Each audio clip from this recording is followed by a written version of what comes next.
parce que je suis toujours parti du principe que le sport était quelque chose de bon pour la santé. Faut pas non plus se dire qu'il faut, excuse-moi l'image, ressembler à un fil de fer pour obligatoirement être performant. On me reproche souvent d'être bigorexique, d'être accro à la course à pied, tu vois. Et Beaucoup te diront que tu en fais trop, car eux-mêmes ne sont pas capables d'en faire un minimum.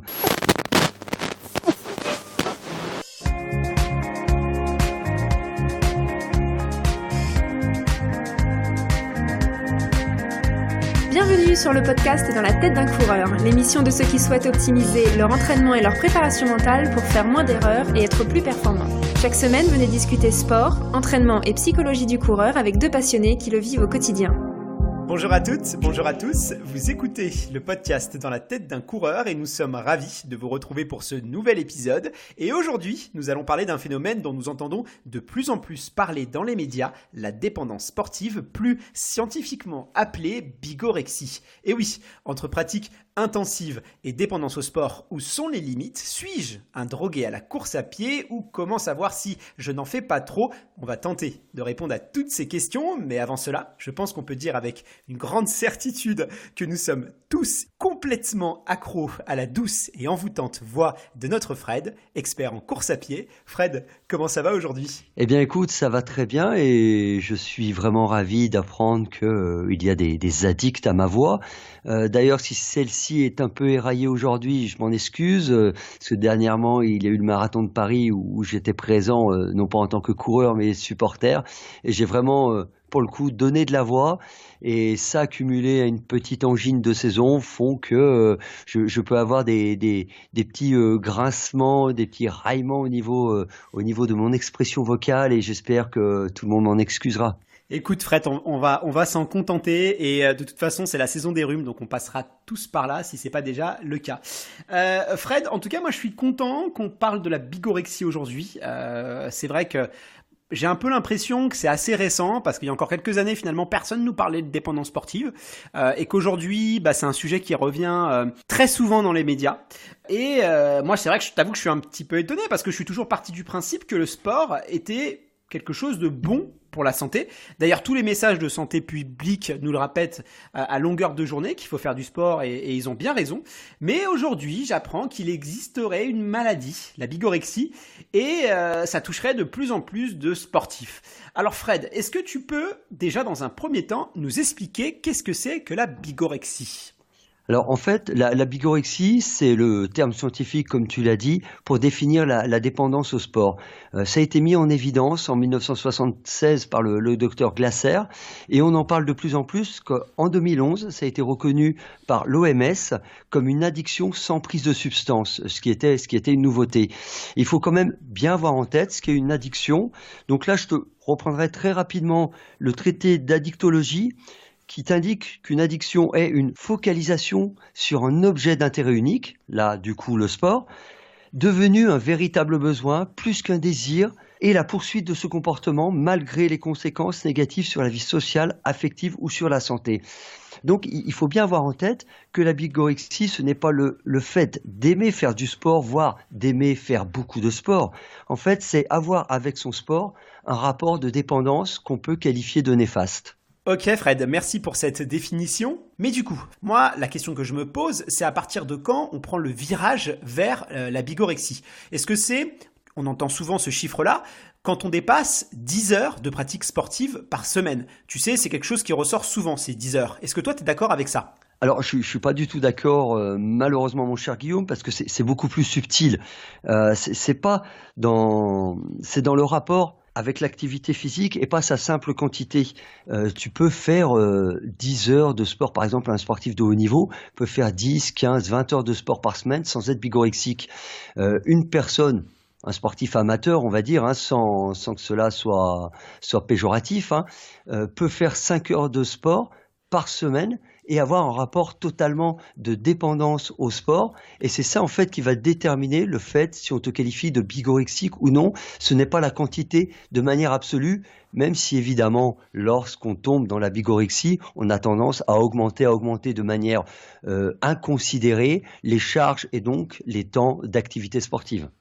Ouais, je comprends bien. Donc c'est pas forcément le fait de faire beaucoup de sport qui va être révélateur de notre bigorexie, et c'est tant mieux parce que je pense que entre tous les auditeurs qui nous écoutent, bah il y aurait beaucoup de coureurs et beaucoup de triathlètes qui du coup seraient bigorexiques, mais c'est plutôt le fait de développer une relation toxique avec notre pratique sportive qui va par exemple nous isoler. Et là, il y a un risque de bigorexie.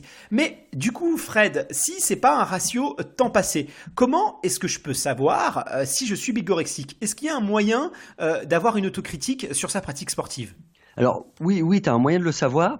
Parce qu'en fait, comme on le disait, c'est le rassemblement de facteurs psychologiques, socio-économico-culturels qui amènent le sujet à développer une dépendance et une addiction. Et en fait, il y a un outil qui a été développé qu'on appelle l'échelle EAI. Alors, excusez mon accent très français en anglais, qui est Exercise Addiction Inventory, qui a été mise en place par Terry en 2004 et qui a été, on va dire, francisée par le docteur Inès Ferreira en 2016. Et qui a défini 6 points pour déterminer, alors c'est des points qui ont des notations, si on est bigorexique ou non. Alors ces 6 points sont l'importance que prend le sport dans votre vie quotidienne, dans votre vie globale. Le conflit, c'est-à-dire est-ce que votre pratique sportive entraîne des conflits avec votre entourage. Troisième point, l'action sur l'humeur, c'est-à-dire est-ce que vous faites du sport pour avoir une action sur votre humeur et supposé le modifier de manière positive. Le quatrième point, c'est la tolérance. Est-ce que vous êtes obligé d'augmenter les charges de travail, que ce soit en intensité ou en durée, pour obtenir le même effet recherché dans l'activité sportive? Le cinquième point, c'est l'arrêt. Comment vous vivez l'arrêt de la pratique sportive? Est-ce que finalement vous l'acceptez assez bien ou vous la subissez et même c'est source d'angoisse et de crise de stress? Et le sixième point, c'est ce qu'on appelle la rechute, c'est-à-dire lorsque vous avez connu un épisode d'arrêt, volontaire ou imposé, lorsque vous reprenez le sport, est-ce que vous retombez dans les mêmes schémas de pratique sportive? Donc, cette échelle codifie votre rapport à votre activité physique et en fonction d'une certaine notation, on va dire, plus elle est élevée, plus on peut considérer que vous êtes bigorexique. Ah Fred, il y a quand même quelques points où moi je me suis identifié, donc je vais aller réaliser ce test. Et d'ailleurs, on va le mettre sur notre site internet www.danslateteduncoureur.fr. Donc si vous aussi, vous voulez retrouver des contenus enrichis, des petits tests, c'est toujours sympa à faire, n'hésitez pas à aller faire un tour parce qu'on met des contenus en plus sur le site web. D'ailleurs Fred, il y a une question que je voudrais te poser sur ce rapport au sport. Tu sais, moi, je suis passionné de la course à pied et je pense que beaucoup de nos auditeurs entretiennent aussi un lien passionnel avec leur pratique sportive. Et du coup, c'est vrai qu'on entend, ou en tout cas moi je l'entends dans mon entourage, que ce soit mes collègues, mes amis ou ma famille, on me reproche souvent d'être bigorexique, d'être accro à la course à pied, tu vois. Et forcément, moi je suis un peu désarmé, je sais pas quoi répondre à ça, même si je suis pas forcément d'accord. Mais voilà, c'est quelque chose que j'entends très régulièrement. On me le renvoie à la figure, ouais, mais toi t'es accro. Et c'est vrai qu'à la longue, ça peut devenir énervant. Enfin voilà, je sais pas si tu vois ce dont je veux parler. Alors exactement, je connais tout à fait ce dont tu parles. En fait, là intervient le problème du regard des autres qui ne comprennent pas forcément ta passion. Nous, c'est le sport, mais ça pourrait être d'autres passions, comme certains ne comprennent pas la passion des timbres, la philatélie. Et donc, ils font des raccourcis. Et nous concernant, tu vois, beaucoup te diront que tu en fais trop, car eux-mêmes ne sont pas capables d'en faire un minimum. Et ça, c'est vraiment quelque chose qu'il faut avoir en tête. Toi, tu vis ta passion à fond, donc tu peux avoir des jugements d'autres personnes qui peuvent être assez rapides et assez définitifs parce que tu les renvoies à leurs propres limites et leur peut-être incapacité ou peur de faire la même chose. Je vais te prendre un exemple. Moi, on en avait parlé lors d'un podcast précédent. On évoquait le fait que je partais en Éthiopie où j'encadre des stages d'athlètes. Et un de mes athlètes me racontait que lorsque dans son bureau, je vais citer son nom, Jean-Pierre, comme ça permet de le saluer par la même occasion, lorsqu'il a expliqué qu'il partait 3 semaines s'entraîner en Éthiopie, que du coup il posait des congés payés pour faire ça, l'ensemble de ses collègues l'ont pris pour un fou. Et parce qu'ils ne comprennent pas, parce qu'ils se disent tiens, s'il avait annoncé qu'il partait 3 semaines à Punta Cana faire des fiestas d'enfer, à danser et boire toute la nuit, je pense qu'il aurait eu des retours beaucoup plus positifs. parce que ça rentre plus dans l'idée qu'on peut se faire de je prends des vacances, donc je vais me reposer. Lui, il vit sa passion à fond. Il n'en est pas pour autant bigorexique. Donc, il faut vraiment prendre garde à ce que ça soit vraiment des gens avertis qui te disent que tu as un rapport malsain au sport, ou si c'est juste parce que tu les renvoies à une certaine limite d'eux-mêmes. Ouais, complètement d'accord. Toujours faire abstraction du regard des autres et surtout différencier les gens bienveillants des personnes plus médisantes et qui, comme tu dis, ont peut-être des capacités mentales plus limitées et un rapport au sport vraiment restreint et du coup qui peuvent voir d'un mauvais œil ceux qui font du sport et qui réussissent à s'accomplir et à s'épanouir à travers leur pratique sportive. Mais du coup, Fred, il y a quand même, tu sais, toute cette question d'accomplissement, mais aussi d'endorphine et de dopamine. Moi, je le constate, quand je reviens du sport, systématiquement, je me sens super bien. Donc du coup, il n'y a quand même pas un risque de dépendance à ces molécules? Alors, dire qu'il y a des risques, j'irai peut-être pas si loin, parce qu'il faut quand même. Il y a eu une étude qui a compilé toutes les études menées sur la bigorexie et qui établit qu'environ 3% de la population est touchée par cette question-là.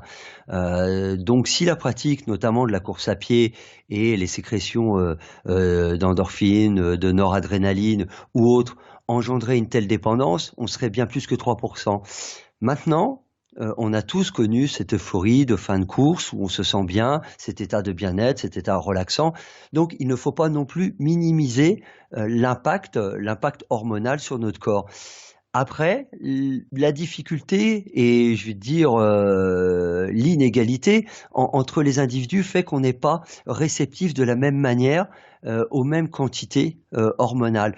Tu en as qui pourront peut-être et très certainement tomber plus rapidement et plus intensément accro que la majorité. Eh ben, on peut dire les 3/4, même plus, ils l'apprécient pour ce qu'elle est sans être non plus dans une recherche absolue d'en avoir toujours plus. Certains plus sensibles peuvent être accros plus rapidement. Ouais, donc c'est à nous d'être à l'écoute de notre corps et savoir évaluer comment on réagit à toutes ces endorphines. Mais quand même, Fred, c'est rassurant ce que tu me dis, moi je l'entends. Mais après, si l'OMS a reconnu la bigorexie comme une maladie, c'est qu'il y a quand même des conséquences qui peuvent être graves. Du coup, est-ce que tu peux nous préciser quel impact peut avoir la bigorexie sur notre vie au quotidien? Parce que c'est quand même une maladie lourde. Alors tout à fait, mais quand on cherche bien, en fait, elle est encore peu caractérisée en tant que telle. En fait, ce qui a été découvert, on va dire, dans l'ensemble des études qui ont été menées sur la bigorexie, c'est qu'elle faisait apparaître des risques sous-jacents, en fait. C'est un risque d'isolement, risque de tout sacrifier pour le sport, une perte d'intérêt pour tout ce qui ne concerne pas son activité sportive, un impact sur votre humeur, c'est-à-dire culpabilité si on ne peut pas faire ses séances d'entraînement, l'irritabilité, si on ne peut pas la faire ou si on est contraint dans notre exercice. Voilà, ça, il y a des risques autour, ce qu'on va dire des risques psychosociaux, et la bigorexie est également souvent liée à des troubles alimentaires. D'ailleurs, il a été défini 2 niveaux de bigorexie, c'est-à-dire on a une bigorexie par rapport aux troubles alimentaires où on recherche une perte de poids pour la performance. La course à pied est assez connue pour ça, où on parle souvent de poids de forme et donc il y a cette recherche de poids qui peut être excessive. Et tu as une deuxième étape où c'est la perte de poids devient l'objet absolu de ta pratique sportive. Ça, c'est un autre point, j'y reviendrai plus tard. Ouais, clairement, je me permets d'appuyer sur ça, Fred, parce que c'est vrai que les troubles alimentaires peuvent être des conséquences graves liées à la bigorexie et que, de toute façon, de manière générale, sur la question du poids de forme, il faut vraiment pas que les coureurs et les coureuses fassent une fixation sur ça, parce que sinon, il y a un vrai risque de développer un rapport toxique avec le sport. Exactement. Sur la question du poids de forme, on l'a vu encore dernièrement, nous qui assistions au marathon de Paris, la course à pied, évidemment dans des proportions raisonnables, est ouverte à tous les gabarits. Il y avait des gabarits très filiformes, effectivement, mais il y avait aussi des personnes qui étaient un peu plus en chair, un peu plus trapues, un peu plus musclées et costaudes, et parfois avec des niveaux de performance très similaires.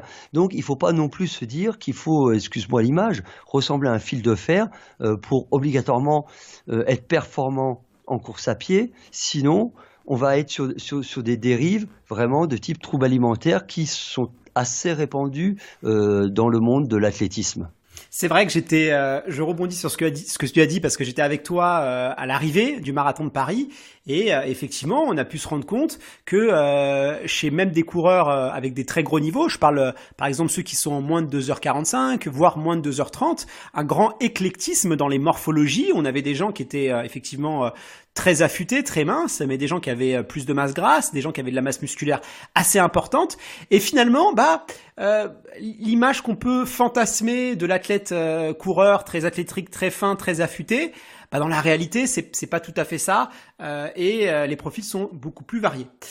Du coup, si j'ai bien compris, Fred, ce que tu viens de me dire, c'est que ce qui est dangereux dans la bigorexie, c'est pas forcément la pratique de ton sport, mais tous les troubles que ça peut engendrer. L'isolement, des troubles sur la nutrition, par exemple l'anorexie, aussi un sentiment de désintérêt de tout ce qui ne concerne pas le sport. Et c'est ça finalement qui peut être dangereux et qui peut créer des troubles. C'est exactement cela. Hein. L'anorexie a bien été identifiée, notamment, alors pas que dans la course à pied, la course de fond en tout cas. D'autres sports sont connus pour avoir des problématiques autour de cela, notamment la gymnastique. En fait, c'est tous les sports où il y a une problématique de poids ou d'apparence. Et il y a par contre un autre problème qui peut se présenter, qui est beaucoup moins connu, c'est l'orthorexie. Et ça, il faut vraiment y faire attention. L'orthorexie, alors je t'avoue que je connais l'anorexie, mais l'orthorexie pas du tout. Est-ce que tu peux m'expliquer ce que c'est ? Alors je peux, et je vais le faire, hein, tu vois, dans ma grande mansuétude. En fait, l'orthorexie, c'est le souci de manger sainement. Et alors, dit comme ça, on peut se dire finalement, c'est pas vraiment une pathologie. Eh bien, si on le qualifie tel quel, c'est parce que ça devient une véritable obsession en fait. Les gens pèsent tout ce qu'ils mangent, s'alimenter devient une réelle contrainte. Il n'y a aucune souplesse dans leur quotidien alimentaire, que ça soit au petit déjeuner, au dîner. Le plaisir disparaît totalement de leur assiette, hein, on en avait parlé notamment sur la nutrition, et la nourriture, le fait de s'alimenter devient source d'anxiété. Donc, sur une base qui est plutôt une base, on va dire, bonne, c'est-à-dire faire attention à ce qu'on mange et manger sainement, il y a une dérive tellement obsessionnelle qu'elle prend le pas sur nous-mêmes et elle nous enferme dans un carcan qui nous libère de tout plaisir qui doit être à l'origine de tout ce qu'on fait. D'accord, donc être très vigilant sur tout ce qui concerne les troubles alimentaires, parce que là, ça peut avoir des conséquences très graves, avec des hospitalisations notamment, et vraiment des impacts très très nocifs sur la santé. Du coup, Fred, il y a quand même un point qu'on n'a pas abordé, c'est la question de l'entraînement et du surentraînement. Comment on peut savoir si finalement on en fait pas trop dans sa pratique sportive, si on consacre pas trop de temps ou trop d'énergie à s'entraîner? Est-ce que tu peux nous en dire plus sur ça? Alors tout d'abord, avant de répondre à ta question, je vais être un peu tatillon, hein, mais je voudrais qu'on différencie deux notions qui peuvent sembler similaires mais qui ne le sont pas du tout. C'est la surcharge d'entraînement et le surentraînement. En fait, la surcharge d'entraînement, c'est par rapport à ton objectif, par rapport à ta capacité à encaisser les séances, en faire trop. Le surentraînement, c'est une surcharge d'entraînement qui devient chronique au fil du temps, au fil des années. Mais le surentraînement va te créer une fatigue telle qu'il te faudra des mois entiers, voire des années pour t'en remettre, alors qu'une surcharge d'entraînement, une coupure simple de 2-3 semaines et une réadaptation de l'entraînement te permettra de repartir du bon pied. Souvent, on entend des gens parler de surentraînement alors qu'ils sont simplement en surcharge. Voilà, la surcharge menant au surentraînement, c'est très important d'être vigilant toutefois. D'accord, tu as raison d'apporter ces précisions, Fred, mais ça répond pas forcément à ma question de savoir si j'en fais pas trop et si je suis pas en surcharge. Alors, t'as raison, parce que j'avais pas répondu à ta question. C'est bien d'être vigilant. L'idée, c'est qu'il faut que ta charge d'entraînement soit en corrélation déjà avec ton objectif. Si tu vises de finir simplement un 10 km ou si tu vises un 10 km en moins de 35 minutes, évidemment, ta charge d'entraînement, tant en termes de nombre de séances, de kilométrage et d'intensité ne seront pas les mêmes. Il faut aussi viser la progressivité. Souvent, il y a une règle qui te dit, alors elle vaut ce qu'elle vaut, c'est une moyenne, mais je pense que des fois c'est bien aussi de faire référence à des choses qui sont modélisées, c'est de ne jamais avoir une croissance de plus de 10% par semaine, tu vois, en termes de charge totale d'entraînement. Et dans ta charge totale d'entraînement, tu dois avoir au moins 60% qui n'est juste constitué que d'endurance, vraiment d'allure tranquille que tu maîtrises. Et dedans, on intègre les footings d'échauffement et de récupération. Il faut simplement être à l'écoute de son corps parce que il y a ce que tu t'imposes. Là, la charge d'entraînement, je vais faire par exemple 6 fois 1000 ce soir sur la piste. Demain, j'ai un footing d'1 heure, je dois faire 12 km. Est-ce que tu es capable d'encaisser du fait de ta vie personnelle? C'est ce qu'on appelle la charge interne. La charge pure d'entraînement, c'est la charge externe. Et là, c'est la charge interne, c'est-à-dire que, je vais te prendre un exemple très simple. Tu as un collègue d'entraînement, vous avez exactement les mêmes séances. Mais toi, tu as 4 enfants, une femme, un boulot, tu bosses comme manutentionnaire 12 heures par jour. Tu encaisseras certainement moins bien les séances que peut-être ton ami qui fait les mêmes séances mais qui lui est célibataire et rentier et qui profite de ses journées, on va dire, plus cool. Tu vois, donc il faut bien mettre en perspective tout cela pour être sûr de ne pas aller trop loin. Ouais, en effet, Fred, la surcharge d'entraînement, elle n'est pas forcément corrélée au nombre d'heures ou au nombre de séances qu'on va s'imposer dans sa semaine. Et pour faire un parallèle avec mon expérience personnelle, moi j'ai commencé à courir en 2010. Et à cette époque, effectivement, j'étais en surcharge d'entraînement alors que finalement, je m'entraînais beaucoup moins que ce que je m'entraîne aujourd'hui. Et aujourd'hui, je suis en harmonie avec ma pratique sportive. Mais pourquoi ? Parce qu'en fait, je n'étais pas organisé. Par exemple, je travaillais à plus d'1h15 de mon domicile, donc j'avais les temps de trajet. Pareil, ma piste où j'allais faire mes séances spécifiques était loin de chez moi. Voilà, j'étais pas du tout organisé. Je voulais aussi conserver ma vie d'étudiante, ma vie où je sortais, où je voyais plein de potes. Et donc forcément, pour faire rentrer mes séances, je les faisais rentrer au chausse-pied et ça engendrait une grande fatigue. Aujourd'hui, je suis beaucoup mieux organisé. Je vis à côté de mon travail. Mes parcours d'entraînement sont bien définis et du coup, ça va beaucoup mieux et j'encaisse vraiment mieux mes séances et finalement, j'ai plus de temps libre et tout vit très bien en harmonie. Donc voilà, moi je suis vraiment d'accord avec ce que tu dis, je comprends parfaitement. Mais ça c'est totalement logique. Et je dirais en dernier ressort, hein, pour les personnes qui veulent être entre guillemets sûres de pas trop en faire et qui ont peut-être du mal, parce que c'est pas toujours facile d'écouter son corps, parce que on sait que la course c'est un sport entre guillemets qui fait souffrir, donc on se dit c'est normal de pas avoir envie, de se sentir fatigué. Il y a 2 éléments qu'on peut mesurer. Le premier, c'est ce qu'on appelle la dérive cardiaque, c'est votre fréquence cardiaque au repos. Alors, c'est encore très discuté, mais globalement, c'est un bon indicateur de fatigue chronique qui s'installe. Si pendant plusieurs jours d'affilée, votre fréquence cardiaque avant de vous lever est plus élevée que la moyenne de 10 pulsations, c'est que vous êtes certainement en surcharge d'entraînement et qu'une fatigue commence à s'installer, donc vigilance. Parallèlement, il existe un outil, on vous mettra le lien sur le site internet, qui s'appelle l'échelle de Borg, qui est une échelle de ressenti par rapport à différentes situations de vie quotidienne. Est-ce que vous les tolérez moyennement ou pas du tout? Et suivant votre résultat, ça va vous donner une indication de votre état, entre guillemets, psychologique du moment, sur lequel l'entraînement peut avoir un impact. Donc voilà 2 outils qui peuvent vous aider également pour savoir si vous en faites pas trop. Ouais, justement, en parlant de ne pas en faire trop, j'aimerais qu'on évoque maintenant cette question de la prévention.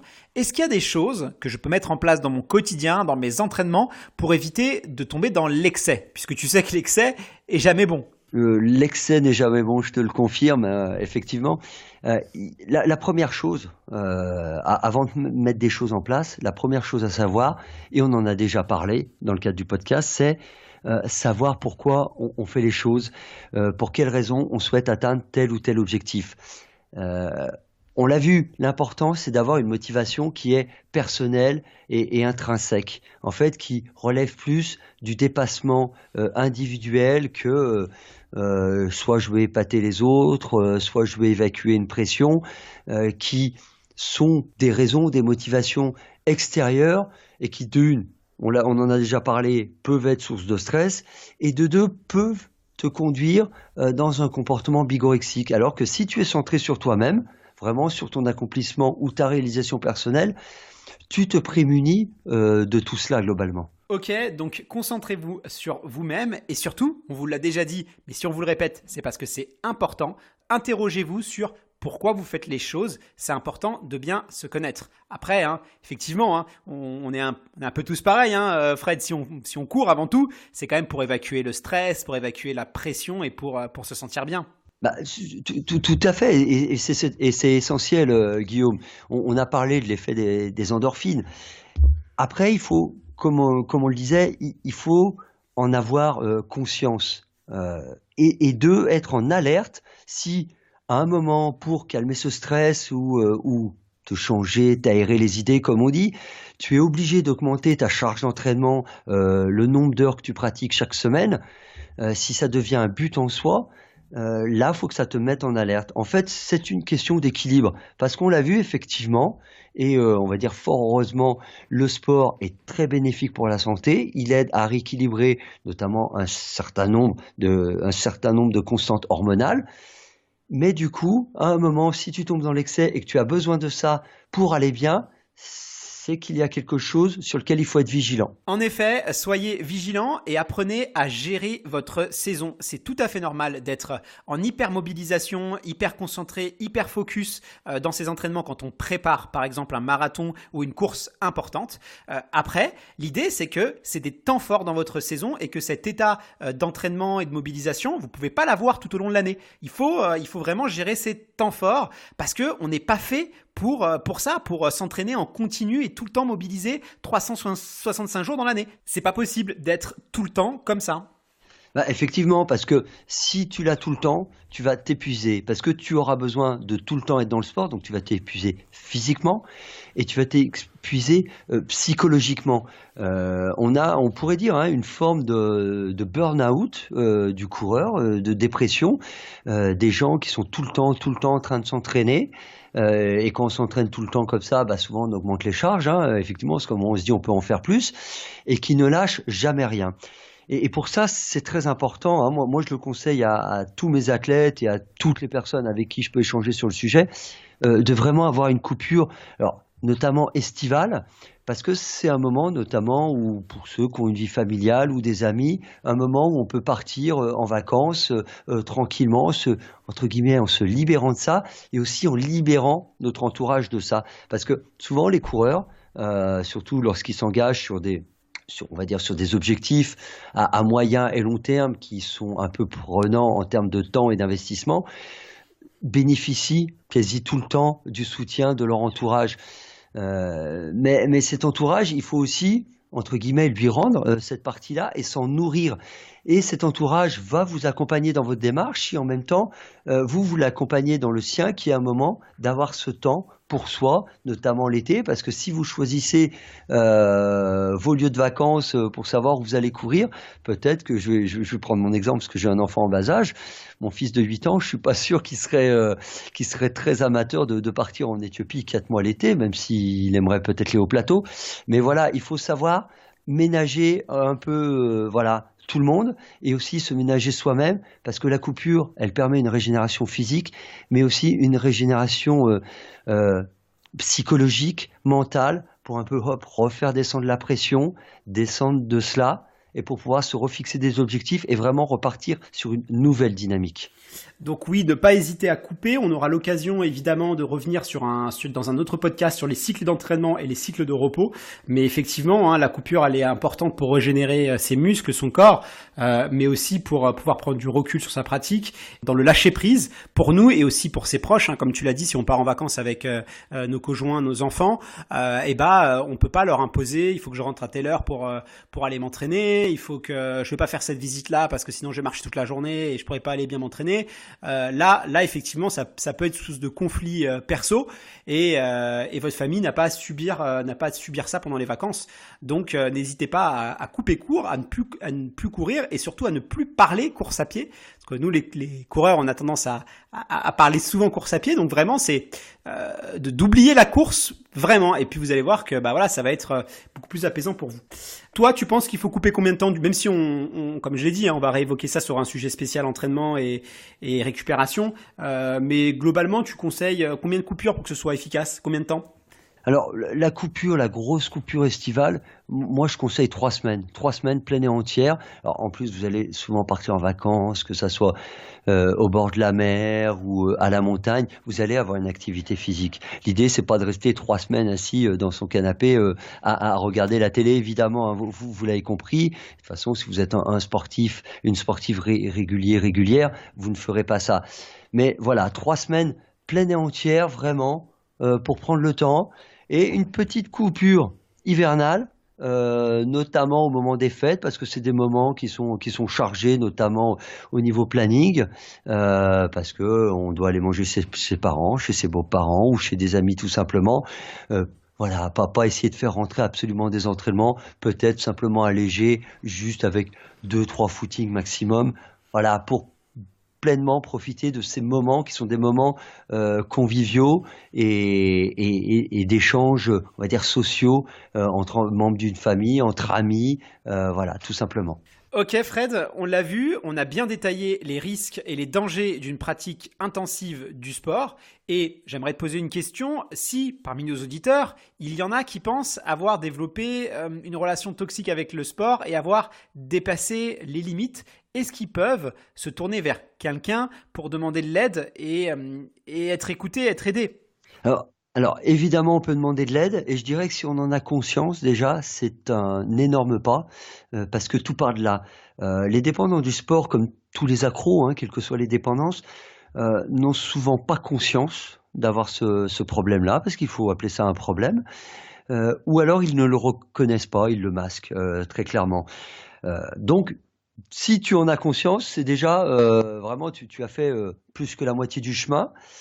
Et là, tu peux t'adresser. Alors, il faut qu'il y ait une prise en charge pluridisciplinaire qui peut être faite par un psychologue, un addictologue, ou tu peux passer par les centres de soins d'accompagnement et de prévention en addictologie, les CSAPA. Mais par contre, si tu sais pas vraiment au début t'orienter, la porte d'entrée pourra être le médecin du sport. Mais j'en profite en même temps. Là, parce qu'il y a pas que des coureurs qui ont ce problème-là et des coureuses qui nous écoutent.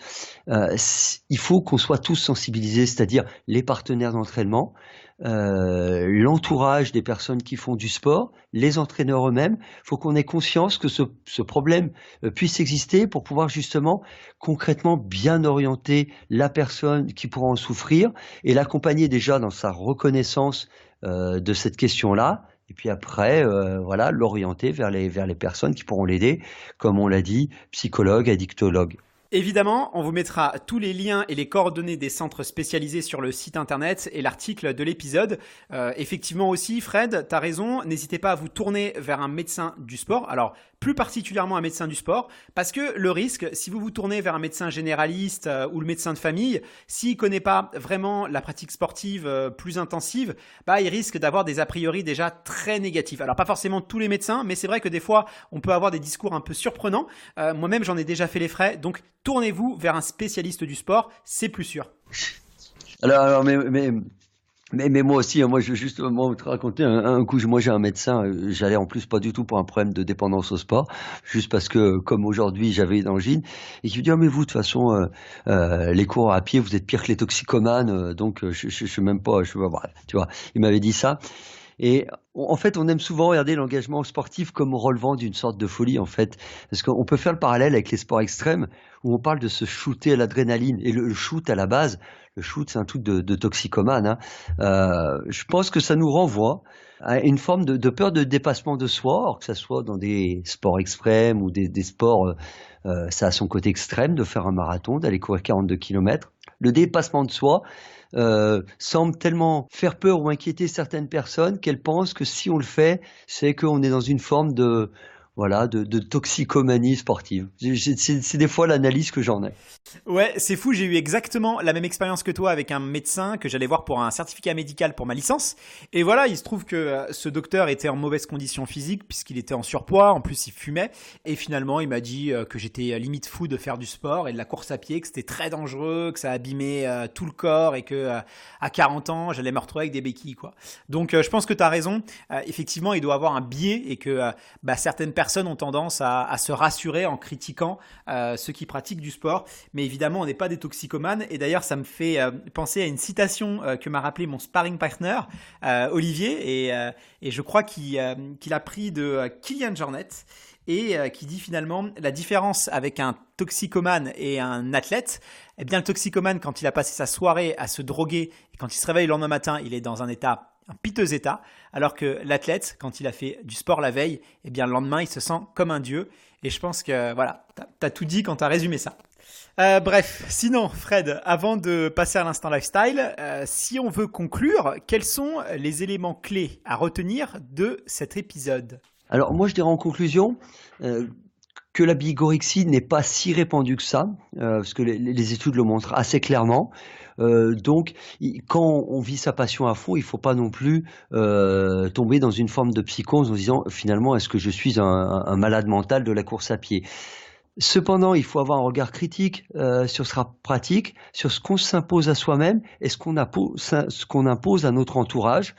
Et le regarder et accepter aussi des fois quand vos amis ou votre femme, votre mari, vos compagnons, vos compagnes, vos enfants vous font des remarques sur peut-être tiens, tu vas encore t'entraîner, tu t'entraînes beaucoup, peut-être avoir une petite alerte sans dire qu'ils ont forcément raison, mais l'écouter pour se dire finalement est-ce que c'est justifié ou non et d'être honnête avec soi-même. Voilà. Et surtout, je dirais en conclusion, je rajouterais, communiquez avec vos proches, avec votre conjoint. Surtout, prenez le temps de discuter, de partager, d'expliquer pourquoi vous faites ces choses, pourquoi vous courez, quel bien-être et quel bonheur ça vous apporte, pourquoi c'est important pour vous. Quand on communique, quand on explique les choses aux gens, ils sont beaucoup plus à même de nous comprendre et d'être plus empathiques avec nous. Donc voilà, prenez le temps de discuter, c'est extrêmement important. La communication, c'est essentiel. Et voilà, quitte à ensemble délimiter les moments pour s'entraîner, les moments de vie, mettre les limites. Ça, c'est important. C'est vraiment quelque chose que je vous encourage à faire. Écoute, Fred, je pense que sur ces belles paroles, on peut passer à l'instant lifestyle. Qu'est-ce que t'en penses ? Allons-y. Allez, c'est parti. On envoie le jingle. Dans la tête d'un coureur, l'instant lifestyle.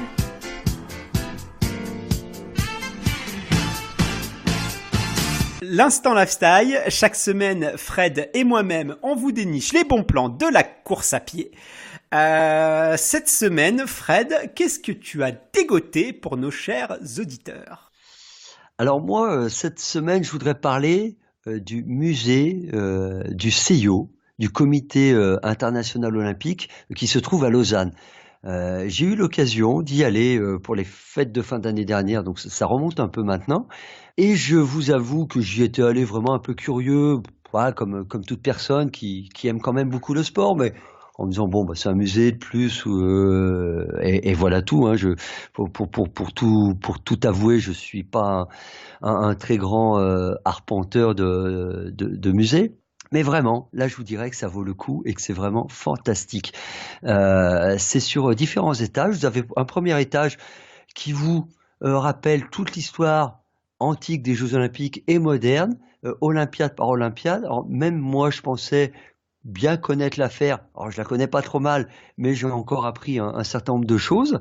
En plus, c'est évidemment magnifiquement mis en scène. Après, vous avez 2 étages où vous n'avez que des équipements et vidéos d'athlètes des Jeux Olympiques.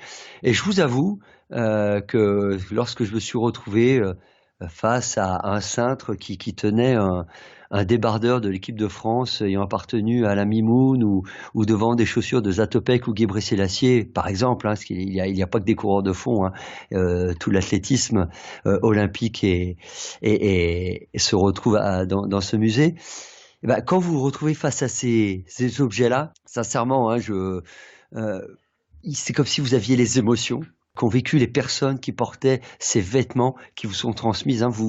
Je veux pas faire rire ou quoi, mais vraiment, on a la chair de poule. Des moments où vous avez la gorge serrée parce que vous voyez des choses qui vraiment vous émeut. Alors après, chacun aura sa sensibilité suivant ce qu'il verra, mais c'est vraiment magnifique. Et je dirais que je pense que ça ne touche pas que les purs passionnés absolus comme moi, puisque j'étais avec mon fils qui à l'époque avait pas encore ses 8 ans. Et on a passé 2 heures dans le musée, et vous savez, pour un enfant de 7 ans et demi, 2 heures dans un musée, ça peut être très long. Et finalement, c'est passé crème, comme on dit. Et lui aussi s'est passionné pour et ça sert à quoi? Et ça, c'est quoi? Il courait avec telle chaussure avant. Et c'est vraiment fantastique. Et la visite du musée, en plus, se termine par des petits jeux, vous savez, tels ces jeux un peu qui ont été vulgarisés, notamment, je suis désolé, hein, je fais pas de pub, mais par une certaine console de jeux vidéo, où par exemple, vous pouvez simuler que vous courez, vous voyez que vous allez de plus en plus vite sur votre télé, et ben vous avez des choses comme ça, vous pouvez faire la course. Alors quand vous êtes avec vos enfants, vos amis, votre femme, votre beau-frère, et ben c'est en plus très amusant. Et ça permet de se rendre compte de la difficulté de certaines épreuves olympiques, parce qu'il y a des jeux de tir notamment qui sont plutôt sympathiques. Si on fait du biathlon, donc on simule une course pendant 2 minutes de biathlon, puis après on doit tirer au fusil alors qu'on est tout essoufflé. Donc on peut se rendre compte de ce que Martin Fourcade vit quotidiennement dans ses compétitions, et que finalement c'est pas aussi facile que ça. C'est vraiment un moment très très agréable. Donc vraiment, si vous êtes de passage par Lausanne, allez-y inévitablement. Et si vous n'êtes pas de passage par Lausanne, organisez-vous un petit week-end. C'est très sympathique. En plus, vous êtes bord du lac Léman, hein, vous le savez, dans un endroit qui est magnifique. Il y a des coureurs et coureuses partout, donc vous pourrez en plus vous adonner à votre passion. Vous passerez un chouette week-end, donc n'hésitez pas. Voilà, un week-end à Lausanne, c'est pas mal ça pour l'instant lifestyle. C'est top. Je vais demander à l'Office du tourisme de Lausanne de nous inviter. De nous inviter ou de nous reverser des royalties. Voilà. C'est payant l'entrée, c'est parce que c'est pas donné quand même. C'est un peu le petit holà que je vais te mettre, c'est que je connais un peu la Suisse et c'est quand même pas donné, quoi. Alors, je reconnais que la Suisse, notamment Lausanne, ne fait pas partie des zones les plus accessibles financièrement parlant. Après, voilà, on peut toujours s'en sortir et passer un week-end sympathique là-bas. Pour info, l'entrée du musée, c'est 20 € par personne, donc voilà, c'est pas non plus, voilà, c'est pas excessif. Après, quand vous allez, pas donné, mais c'est pas excessif. Ouais. Voilà, quand vous allez au resto, faites attention, ouais, regardez la carte avant. J'en profite pour saluer tous les auditeurs parce qu'on nous écoute de plus en plus depuis la Suisse et d'ailleurs depuis les pays francophones, du Québec, de la Belgique. Et donc, on vous salue et merci de nous écouter de là-bas.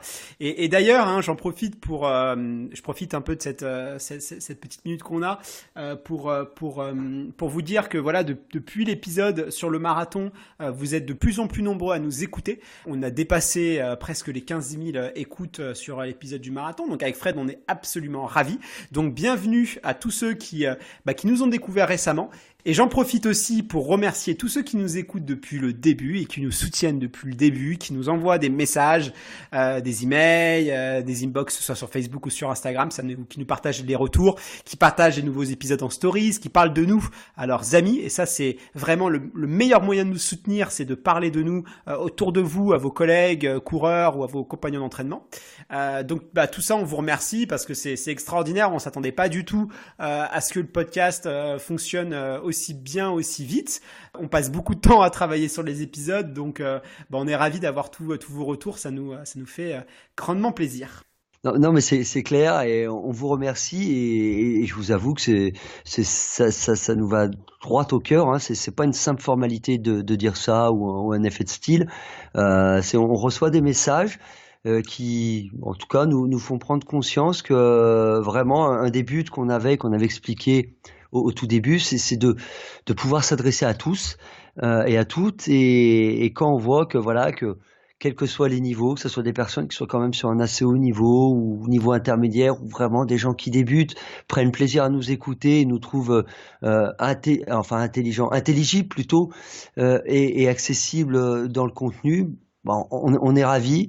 Et voilà, du coup, n'hésitez pas, comme le disait Guillaume, à partager, à nous faire connaître, parce que voilà, ça nous encourage et ça nous motive et ça nous pousse aussi à toujours redoubler de vigilance pour vous proposer des contenus de qualité et d'intérêt. Exactement, un grand merci et n'hésitez pas à nous laisser une évaluation sur iTunes parce que ça nous aide beaucoup. Et toi Guillaume alors, qu'est-ce que tu nous as trouvé pour cet instant lifestyle ? Eh bien, je vais recommander aux auditeurs ce que je recommande à beaucoup d'amis autour de moi. On nous pose pas mal de questions, notamment sur la récupération, et on aura, comme j'ai dit tout à l'heure, l'occasion de faire une émission spéciale sur la récup. Mais déjà, je peux vous donner mes petites astuces pour la récupération, et notamment en ce qui concerne le massage de récupération, qui est quand même quelque chose d'extrêmement important pour bien encaisser les séances. On l'a vu dans différentes interviews, le massage revenait tout le temps. Sauf qu'on n'a pas la chance d'avoir tous un masseur attitré comme les pros. Néanmoins, il existe quelques techniques pour pouvoir s'automasser. Je pense notamment au rouleau de massage que moi j'utilise tout le temps. Alors, j'ai pas la marque en tête. Fred, tu peux peut-être m'aider sur... Alors, les rouleaux, il n'y a pas forcément de marque, mais c'est ce qu'on appelle des foam rolls. Les rouleaux de massage foam roll, alors je le prononce à l'anglaise certainement très mal. Foam, c'est F-O-A-M et plus loin roll, R-O-2-L. Voilà. Donc, foncez, n'hésitez pas à vous procurer ces rouleaux de massage qui sont vraiment intéressants. On vous mettra aussi dans la newsletter des vidéos de démonstration sur les massages et sur comment bien utiliser ces rouleaux-là. Et vous allez voir, c'est assez simple, assez ludique. Et aussi, une huile de massage que moi j'utilise énormément, c'est l'huile Velleda à l'armica. Je la trouve bien justement parce qu'en fait, la peau absorbe beaucoup moins.